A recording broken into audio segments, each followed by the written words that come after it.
सार्वभौम फैलिएका मेची र महाकाली डिसिप्लिन बुझ्नुहुन्छ हो या होइन? डिसिप्लिन बुझ्नुहुन्छ? यसरी माइकलाई डाँडा फाल्न मिल्छ? अनि जनवरी फेब्रुअरी सन्डे मन्डे लेख्न के भइरहेछ? के पनि भइरहेछ? लेख्नुहोस् न त। अब भन्यो भने पनि लेख्नुहोस्, हामी हेर्छौँ, हाम्रो क्यामेरा पनि हेर्छ र सम्पूर्ण नेपाली जनता पनि यसले तपाईँलाई देखिरहेछ। यहाँ लेखिदिनुहोस् स्वयं। यहाँ विद्यालयमा शिक्षकहरूलाई तलब दिन जाऊ भनेर भन्ने आदेश दिने को? होइन, मैले दिएकै थिइनँ त्यस हिसाबले। अनि आफ्नै मनले जाँदा त्यहाँ हाजिरी काट्नुहुन्छ हिजोको? काट्छु। ल हिँड्नुहोस् न।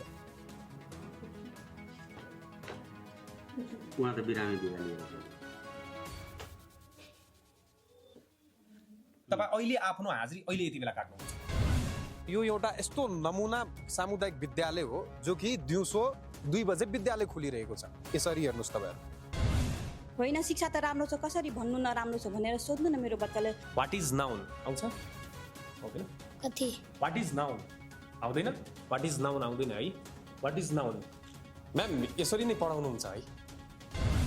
जर्जर अवस्था छ, शिक्षा नपाएर यहाँबाट विद्यार्थी चाहिँ बोर्डिङ स्कुलमा भाग्छ। र सरोकार बाला निकायसँग म के अनुरोध गर्न चाहन्छु भने जसरी एसई को टाइममा तपाईँहरू प्रोटोकल बढाउनुहुन्छ, विद्यार्थीलाई चेक जाँच गर्नुहुन्छ, खोइ त विद्यालय सञ्चालनको बेलामा कतिपल्ट चेक जाँच गर्न आउनुहुन्छ तपाईँहरू? सन्डेको स्पेलिङ आउँदैन? कति कक्षामा 2 मा पढ्नुहुन्छ? स्याटरडेको भन्नुहोस् त। आउँदैन है बाबु? फेब्रुअरीको भन्नुहोस् त।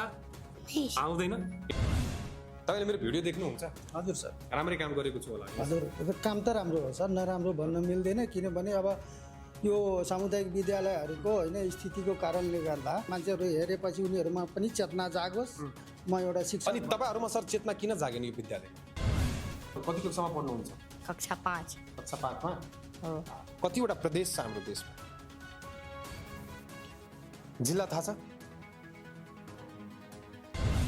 अख्तियारमा मैले चिठी हालेँ, त्यहाँ अख्तियारबाट मान्छे आयो अनि गाउँको मान्छे बसेर नोकरी बचाइदेऊ रे अनि छानाछुपी दिन्छ, त्यसमा जे छ। विद्यार्थी हेर्नुभयो तपाईँ 3टा 4टा, लेकिन मेरो हिसाब किताबमा सायद 500 विद्यार्थीको त्यहाँ खाजा पैसा आउँछ यो विद्यालयमा। यिनीहरूको 2टा रजिस्टर हुन्छ कि 3टा रजिस्टर हुन्छ?